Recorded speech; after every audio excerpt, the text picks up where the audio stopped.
Assalamualaikum warahmatullahi wabarakatuh. Waalaikumsalam warahmatullahi wabarakatuh. Alhamdulillah ala ihsanihi wa syukru wa tawfiqihi.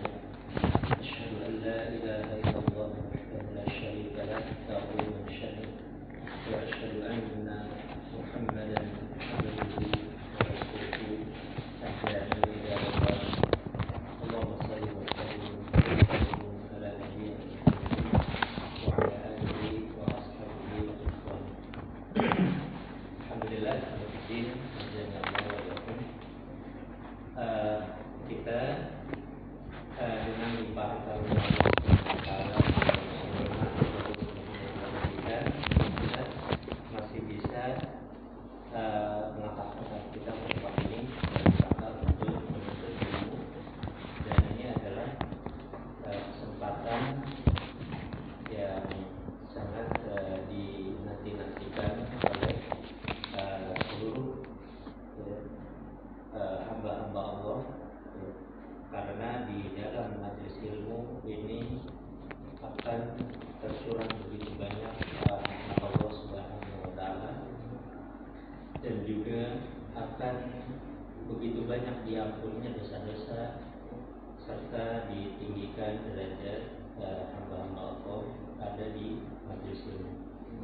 Maka kita bersyukur kepada Allah Subhanahu wa taala diberikan nikmat ini. Di sini kita sebagaimana pembahasan kita, rangkaian pembahasan kita sampai di pembahasan sukun ataupun bacaan mat yang bertemu dengan sukun. Ya. Jadi pada pertemuan lalu kita sudah membahas tentang bacaan mat yang bertemu dengan hamzah. Dan bacaan yang mat yang bertemu dengan hamzah itu sudah kita jelaskan satu persatu, yaitu mat jaiz fasil, mat wajib muttasil, mat silah tawilah, ya, dan yang terakhir itu adalah mat badal dengan beberapa rinciannya dan penjelasannya. Ya. Jadi yang perlu kita pahami adalah ketika mat itu ataupun mat asli itu bertemu dengan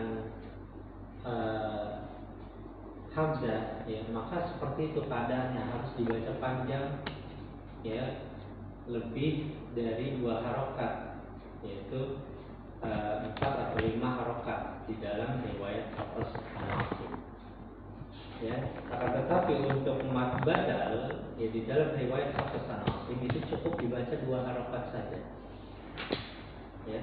Nah, jadi nanti antum kalau antum dapati mat badal kok dibaca sampai 6 harokat, ya, atau 4 harokat, berarti itu bukan Hafs An-Asim, tapi dengan riwayat yang lain. Namun ada, ya, seperti itu, mat badal itu dibaca sampai 6 harokat. Dan sekarang kita masuk ke pembahasan yang bacaan mat yang bertemu dengan sukun. Ya. Waalaikumsalam warahmatullahi wabarakatuh. Iya. Di halaman 70. Ya.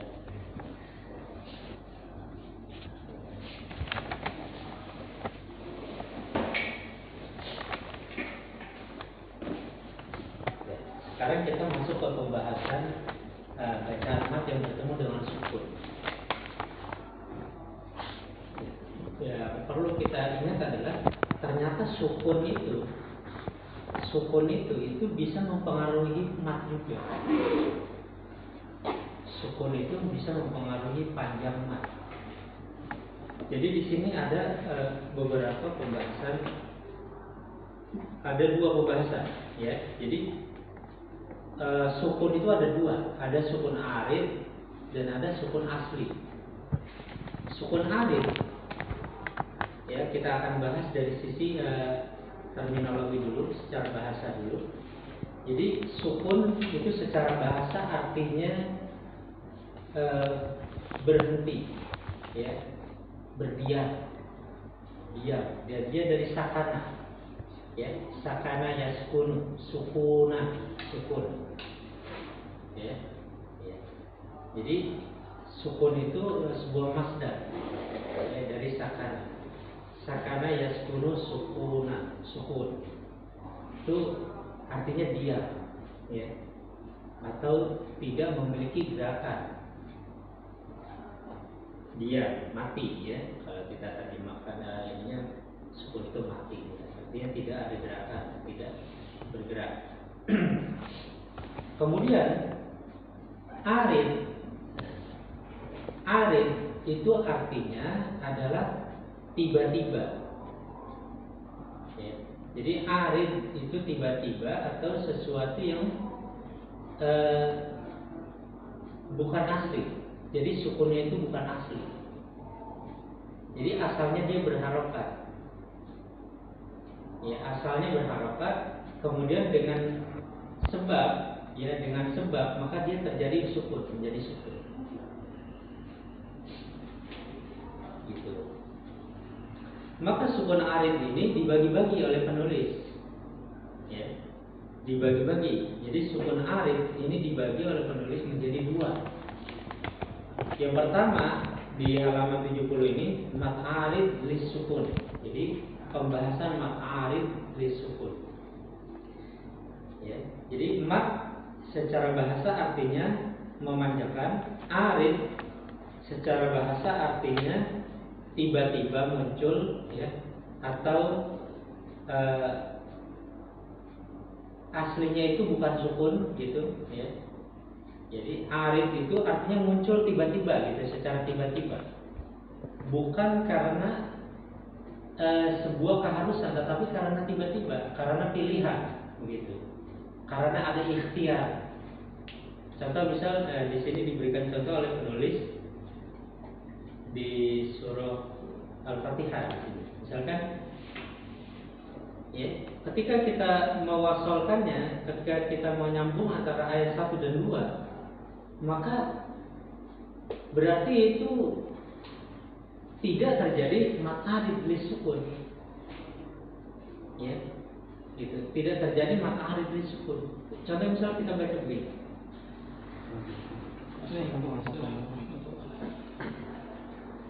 Bismillahirrahmanirrahim. Alhamdulillahi rabbil alamin.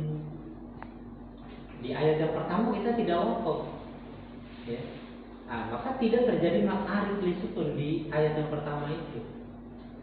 Jadi Bismillahirrahmanirrahim. Jadi langsung. Berarti di akhir ayat itu tidak terjadi mat arid li sukun.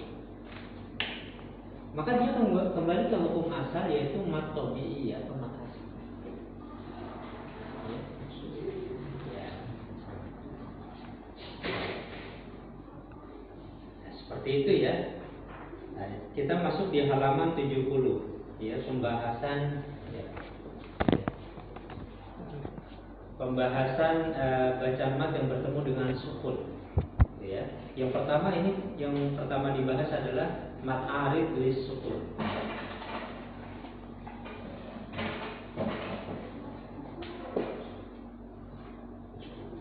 Ya. Jadi mat arid lis sukun, ya.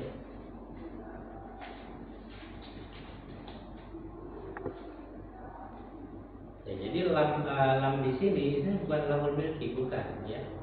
Lis sukuni itu maknanya at-ta'lil, alasan, gitu. Ya, jadi lam di situ bermakna taklil atau alasan. Ya, jadi tidak semua huruf lam itu bermakna kepemilikan atau kepunyaan. Jadi di sini maksudnya begini, ya, mat yang tiba-tiba muncul, gitu. Jadi mat ini tiba-tiba muncul. Arid itu artinya tiba-tiba. Jadi mat yang tiba-tiba muncul lis sukun, ya, dengan sebab sukun. Jadi lam di situ taklil, ya. Jadi di mana sabab, ya. bermakna sebab gitu, dikarenakan gitu. Ya. Tuh, jadi dia itu mat ini muncul, mat arif lisukun ini muncul ketika kita itu ikhtiar. Kita ikhtiar untuk wakaf di situ. Gitu. Ya, jadi muncullah mat ini, mat arif lisukun. Ya. Ya, seperti itu ya.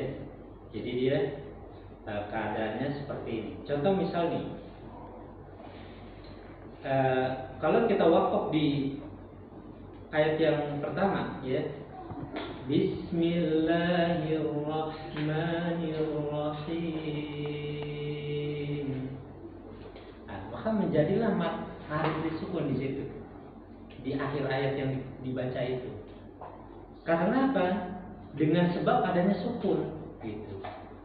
Dengan sebab adanya sukun di akhir huruf.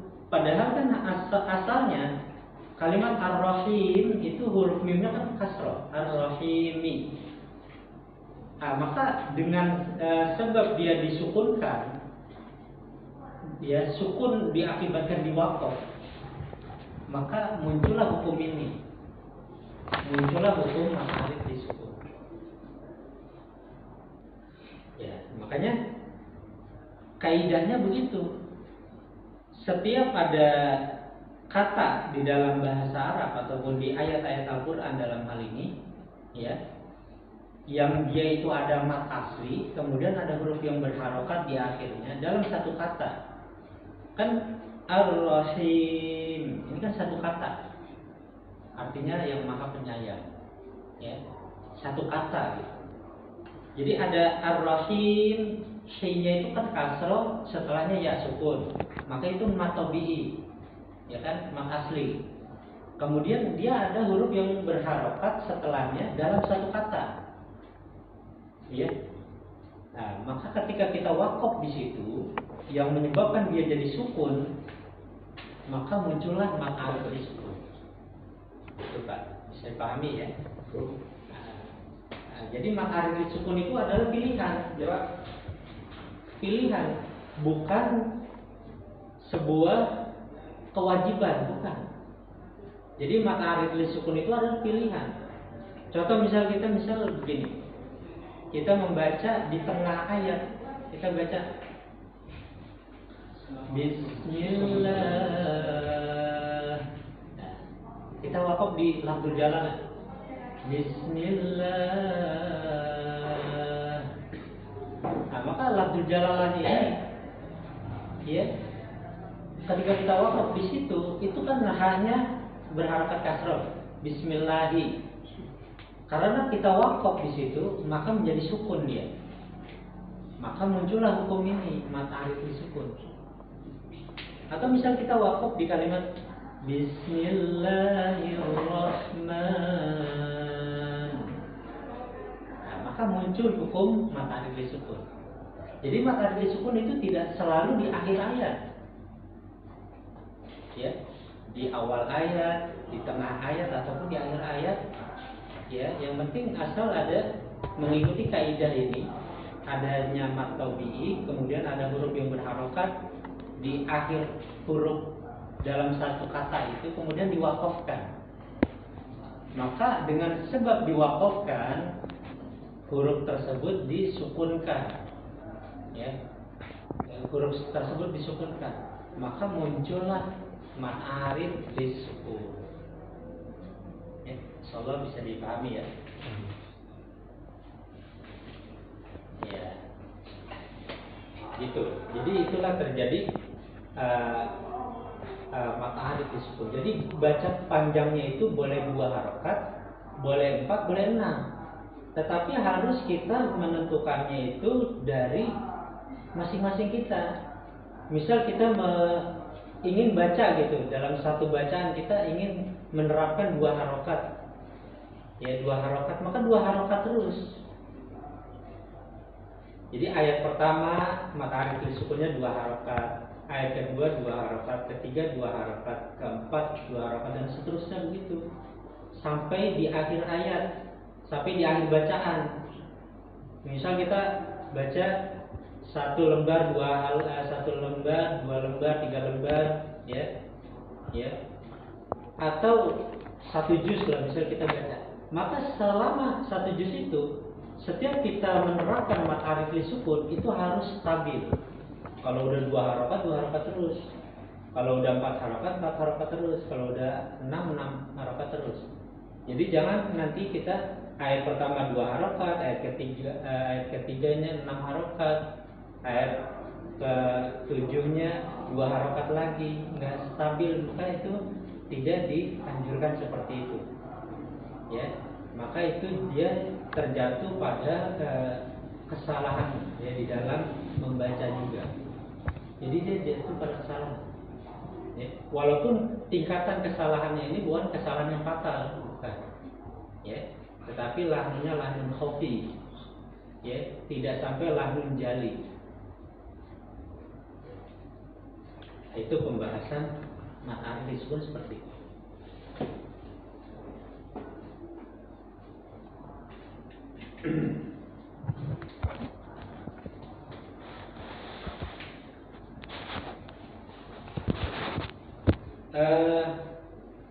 Di dalam prakteknya membaca akhir ayat ini itu tidak selalu dibaca dengan mad arif li sukun ketika diwaqafkan, ya. Jadi tidak selalu menjadi mad arif li sukun, karena di dalam prakteknya itu ada yang namanya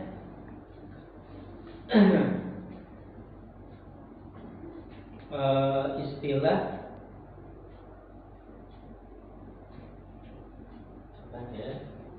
istilahnya itu adalah raw, dibaca dengan raw.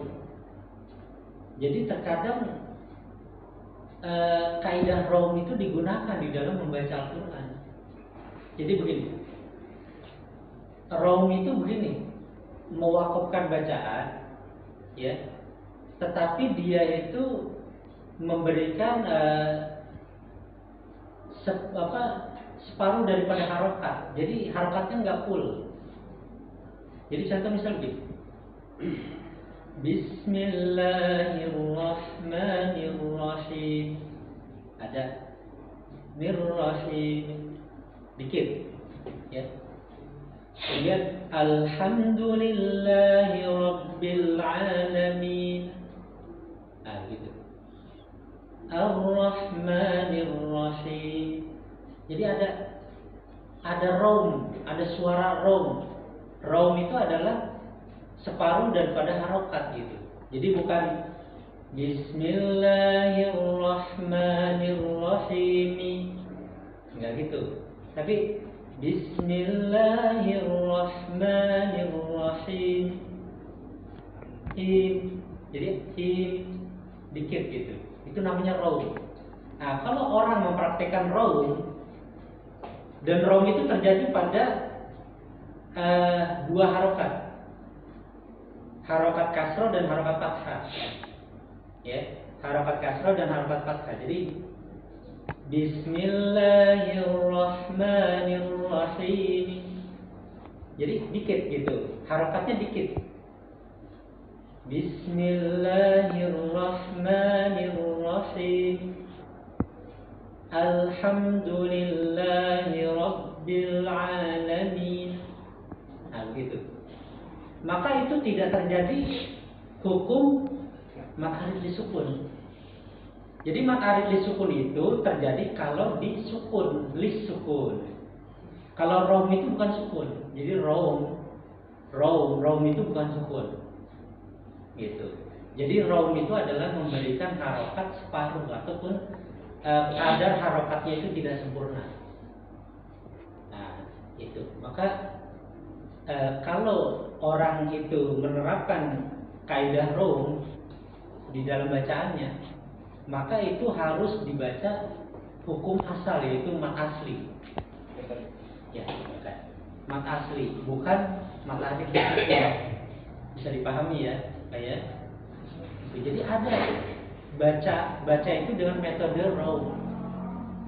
ya, seperti itu.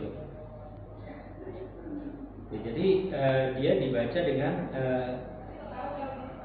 memberikan kadar harokat yang tidak full satu harokat, gitu. Dan itu diperbolehkan, ya, diperbolehkan membaca seperti itu. Maka ketika kita menggunakan raum di dalam bacaan kita, maka itu tidak berlaku hukum mad arid lisukun ini, tidak terjadi, tidak berlaku. Jadi tidak berlaku di raum itu panjangnya 2 harokat, ya 4 harokat atau 6 harokat, itu nggak berlaku.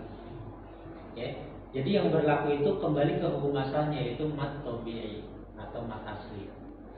Nah, seperti ini pembahasan di mad arid lisukun. Ya, mungkin ada yang ingin ditanyakan dari mad arid lisukun. Ya, itu yang rom itu maksudnya sanadnya itu masuk ke usmanya atau gimana? Iya, barakotik, ya bagus ya. Jadi pernah anak tanyakan kepada Ustaz Ali Subhanahu Ta'ala, kata beliau itu boleh di setiap riwayat itu boleh. Jadi setiap riwayat, baik riwayat Hafs an Asim, Khalaf, ya, an Hamzah, Imam Malik dan yang lain-lainnya. Jadi semuanya itu boleh menerapkan rom. Jadi boleh kalau begini, Bismillahirrahmanirrahim. Jadi Mirrahim dikit gitu. Ar-Rahmanirrahim. Ya. Maliki yaumiddin. Gitu. Ya, iyyaka na'budu wa iyyaka nasta'in. Nah, gitu. Jadi ada raum gitu. Dan itu setiap riwayat ada. Diperbolehkan seperti itu. Tapi memang tidak lumrah. Ya, kaidah bacaan raum ini tidak lumrah.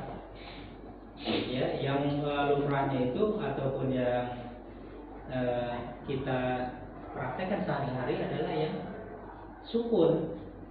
Ketika di akhir ayat ya disukunkan, bukan rom, gitu.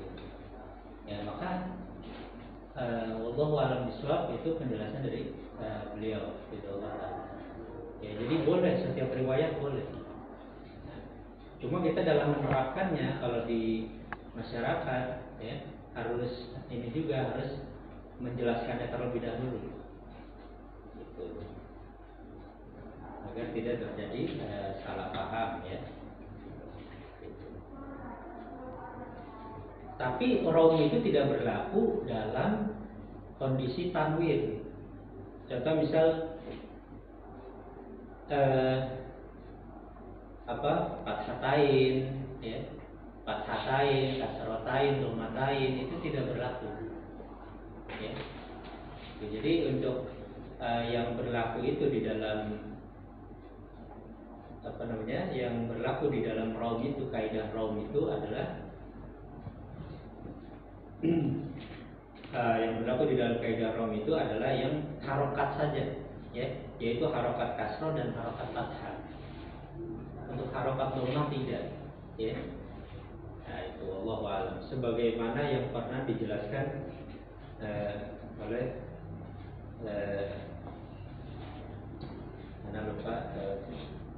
salah satu guru anak juga, ya, dari Syekh Abdul Karim Silmi Al-Jazairi, ya, ketika anak ikut daurah, ya, di Bandung waktu itu. Ya, jadi beliau menjelaskan untuk kaidah raum itu hanya berlaku untuk 2 harokat di akhir ayat itu atau di akhir bacaan, ya, di akhir bacaan. Dan itu berlaku untuk ketika kita wakaf gitu, ya, ketika kita berhenti gitu, maksudnya berhenti untuk mengambil nafas. Jadi berlaku 2 harokat itu, kasroh dan fathah, dan tidak berlaku untuk dhammah. Ya, wallahu a'lam. Itu seperti itu. Kemudian untuk ini, untuk kaidah raum ini sebenarnya ada di dalam ayat-ayat goribah. Ya, coba antum buka di ayat-ayat goribah itu di yang paling belakang di buku metode Asy-Syafi'i. Ya, di ayat-ayat yang aneh, ya, goribah, ya. Nah, ayat-ayat goribah itu, coba itu. Nah, satu lagi Pak. Itu. Di situ. Coba antum lihat di bagian yang ismam. Yang ismam, yang la ta'manna, yang la ta'manna di surah Yusuf. Ya. Itu. Jadi untuk la ta'manna di surah Yusuf itu, ya, di kalimat qalu ya abana ma laka la ta'manna ala Yusuf. Di kalimat la ta'manna ala Yusuf. Nah, itu ada dengan ismam, ya, isyarat memonyongkan bibir. Ada juga dengan raum. Jadi boleh dengan dua cara bacanya. Ya, coba ya kan, ada kan di situ keterangannya dari penulis. Jadi bisa boleh dengan raum, bisa juga dengan ismam. Ismam itu dengan isyarat monyong. Jadi begini, la ta'manna ala Yusuf, la ta'manna manna, jadi monyong gitu. Ada juga dengan raum, la ta'manna, la ta'manna, manna cepat. Jadi bukan la ta'manuna. Kalau itu kan biasa, la ta'manuna. Kalau ini la ta'manna, la ta'manna ala Yusuf. Jadi boleh dua cara itu. Jadi kayak kolkolah. Iya. Tapi dia harokat dhammah itu. Dhammah, tapi dhammahnya nggak full gitu. La ta'manna, la ta'manna, manna cepat gitu. Itu namanya raum, kaidah raum. Jadi raum itu masuk ke pembahasan ini, ya, ke pembahasan ayat-ayat goribah. Ya, tapi mengenai yang di akhir-akhir bacaan, maka itu bisa kita terapkan kaidah raum, sebagaimana penjelasan Ustaz Ali Subhanahu wa ta'ala. Tetapi perlu diperhatikan itu tidak lumrah gitu. Yang lumrah itu adalah dengan sukun. Ya. Maka kita terapkan yang dengan sukun aja dulu, ya. Kita terapkan dengan sukun dulu. Nanti kalau kita sudah bertalaki dengan para masyayikh, ya, dengan cara raum, maka kita memiliki kepercayaan diri untuk bisa membaca dengan secara menyeluruh dari awal Al-Quran, dari Al-Fatihah sampai An-Nas, kita baca dengan kaidah raum. Jadi tentunya itu harus diambil dengan jalan talaki, tidak sembarangan. Ya, tentunya membaca Al-Quran itu harus dengan jalan talaki. Ya, karena tidak semuanya itu kaidah itu paten, pasti ada pengecualiannya. Ya, makanya di dalam seluruh ilmu, cabang ilmu semua itu pasti ada kaidah kullu qaidatin, ya, setiap kaidah itu, ya, itu mustathnayat, pasti ada pengecualiannya. Ya, kullu qaidatin mustathnayat. Setiap kaidah itu, semua kaidah itu enggak baku 100% pasti begitu, enggak. Tapi ada pengecualiannya. Nah, pengecualiannya itu bisa diambil dengan jalan talaki. Ya. Seperti misalkan di dalam surah An-Nur. Ya, di dalam surah An-Nur itu di ayat keberapa ya? Agak lupa ayatnya.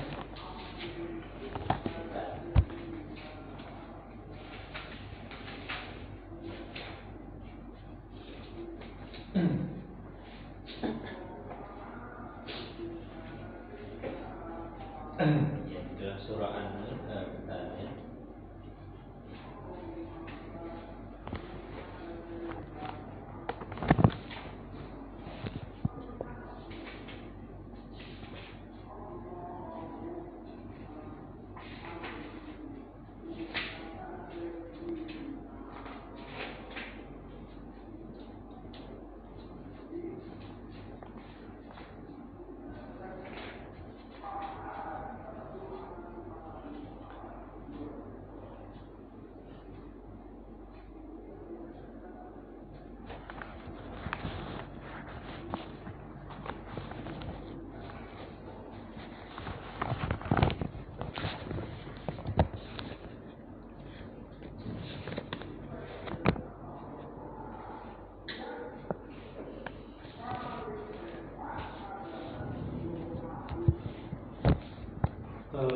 Ini ada surah An-Nur ayat 52. Ya, surah An-Nur ayat 52.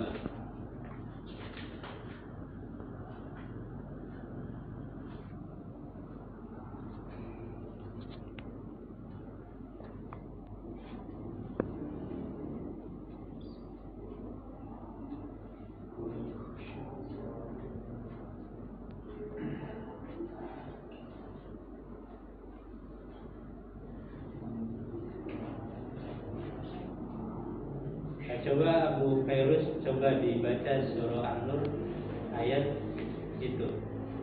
Wa may Iya. wa may yuti'illaha wa rasulahu wa yakhshallaha wa yattaqihi fa ulaika humul faizun. Fokus di kalimat wayattaqi. Ya. Di kalimat wayattaqi itu ada namanya ihtilas. Ada namanya ihtilas, yaitu dipercepat bacanya. Jadi wayattaqi faulaika. Jadi wayattaqi faulaika, jadi dipercepat bacanya. Ya. Wayattaqi faulaika, jadi agak cepat. Itu kenapa ya? Nah, itu. Jadi itulah yang dikatakan dengan apa namanya?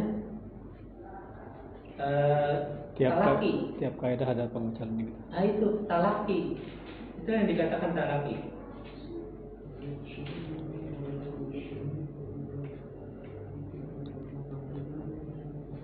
Nah, coba Anda coba ambil penjelasan dari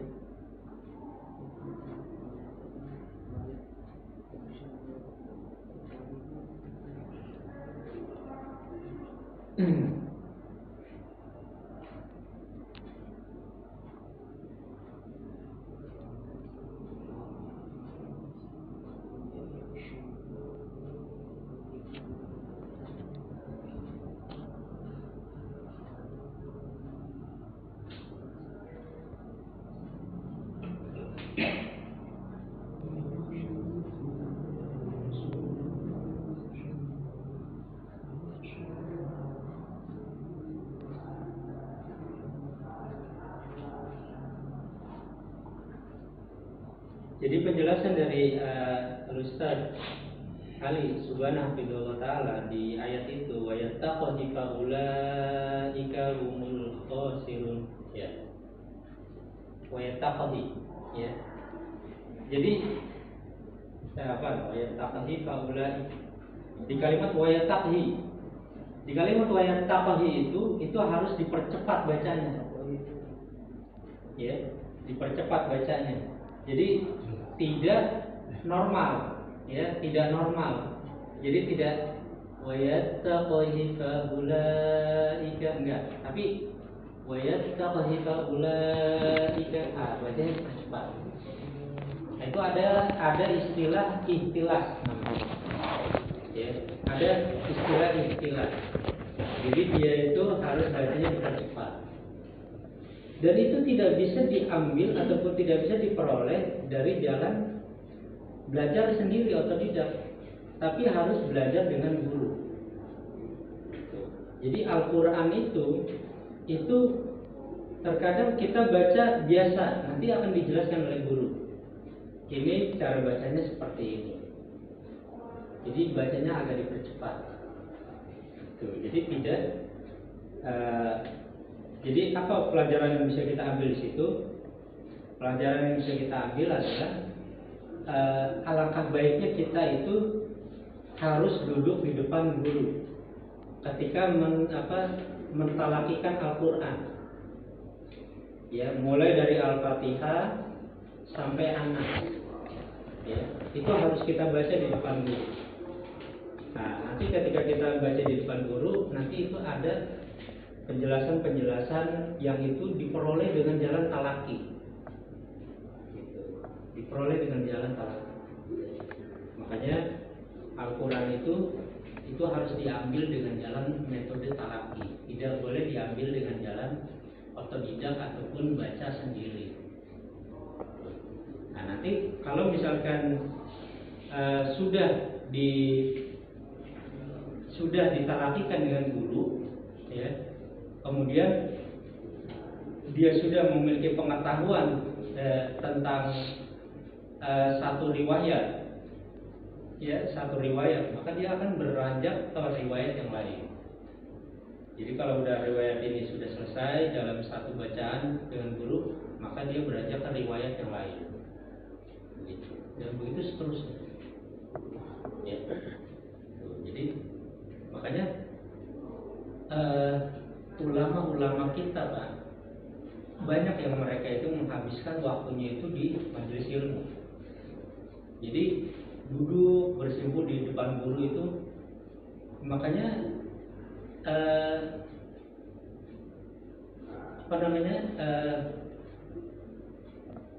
tersebarnya ilmu itu, ya, itu ada ulama-ulama besar yang sebenarnya ulama itu memang luar biasa keilmuannya, tetapi belum sempat untuk berdakwah. Keburu udah meninggal di majelis ilmu. Jadi belum sempat berdakwah, belum sempat mengajar, ya, tidak sempat viral ininya, dakwahnya belum viral, sudah meninggal, ya. Ya, makanya dan sampai sekarang, ya, ilmu itu diambil dengan jalan talaki dari guru ke guru. Ya, makanya kita manfaatkan kalau ada di lingkungan kita ataupun di guru itu mumpuni keilmuannya, maka kita ambil ilmu. Ya, khawatirnya, ya, kita belum sempat duduk, ya, dengan guru tersebut, belum kita ambil ilmunya, ya, namanya kita nggak tahu kan, namanya ajal, ya, ya. Akhirnya Allah sudah panggil guru kita itu lebih dulu. Ya, makanya, ya, semoga Allah Subhanahu Wa Taala menjaga kita, ya, memberikan kita keutamaan, ya, dengan adanya guru kita ambil ilmu. Ya, mungkin ini penjelasan dari pembahasan kita Ma'arif lis-sukun. Ya, nanti insyaallah setelah ini kita akan bertalaki dan kita akan pahami betul-betul tentang Ma'arif lis-sukun. Jadi Ma'arif lis-sukun itu nanti prakteknya terserah antum, boleh antum membacanya dengan 2 rakaat, boleh 4, boleh 6. Ya, kemudian harus stabil. Ya, dari bacaan pertama sampai bacaan terakhir itu harus stabil. Kalau mad alif sukun sudah 2 terus, kalau udah 4 terus, kalau udah 6 terus. Harus stabil. Ya. Kemudian praktik daripada mad alif sukun itu bukan terus di akhir ayat. Jadi dia boleh di awal ayat, boleh di tengah ayat ataupun di akhir ayat. Yang jelas kalau misalkan kaidahnya itu sudah tepat, ya, ada mad tabi'i ataupun mad asli bertemu dengan huruf yang berharokat setelahnya, kemudian diwakofkan. Syaratnya itu diwakofkan dan disukunkan, ya, diwakofkan. Maka konsekuensi wakof itu salah satunya dengan sukun, ya, maka dia terjadilah mad alif disukun. Ya, wallahu a'lam bishawab. Mungkin ada pertanyaan? Ya.